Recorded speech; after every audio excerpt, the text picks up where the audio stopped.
ఏకైక వ్యవసాయ ఆధారిత పరిశ్రమ ముత్తంపేట షుగర్ ఫ్యాక్టరీని నెక్స్ట్ 2025 డిసెంబర్ 25న ప్రారంభిస్తామని షుగర్ ఫ్యాక్టరీ సభా కమిటీ చైర్మన్ శ్రీధర్ బాబు చెప్పడం జరిగిందో దాని ప్రకారం ఇవాళ అసెంబ్లీలో చెప్పడం జరిగింది.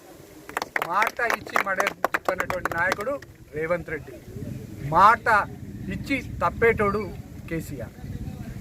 ఎందుకంటే షుగర్ ఫ్యాక్టరీ 100 రోజులలో ప్రభుత్వం స్వాధీనం చేసుకుంటా అని గత 10 సంవత్సరాలలో మూసిన చరిత్ర కేసీఆర్.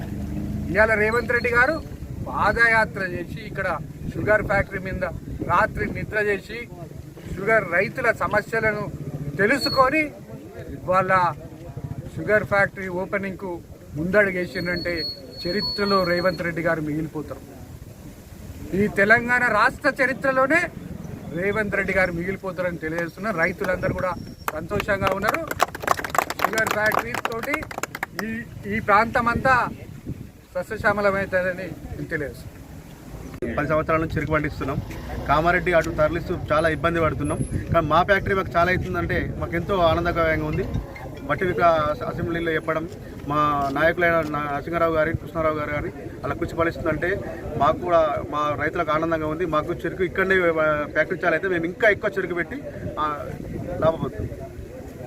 నిన్న ఏదైతే ఉందో అసెంబ్లీలో షుగర్ ఫ్యాక్టరీ తెరపడానికి నిధులు కేటాయింపు జరిగిన దానికి మేము ప్రభుత్వ ప్రతినిధులకు నాయకులకు పాలాభిషేకం చేస్తున్నాం. మాకు ఎంతో సంతోషంగా ఉన్నది. మేము ఇక్కడ ఫ్యాక్టరీ లేనప్పటికీ కూడా కామారెడ్డికి ఎన్నో నష్టాలు భరిస్తూ 150 టన్నులు సప్లై చేసినాము.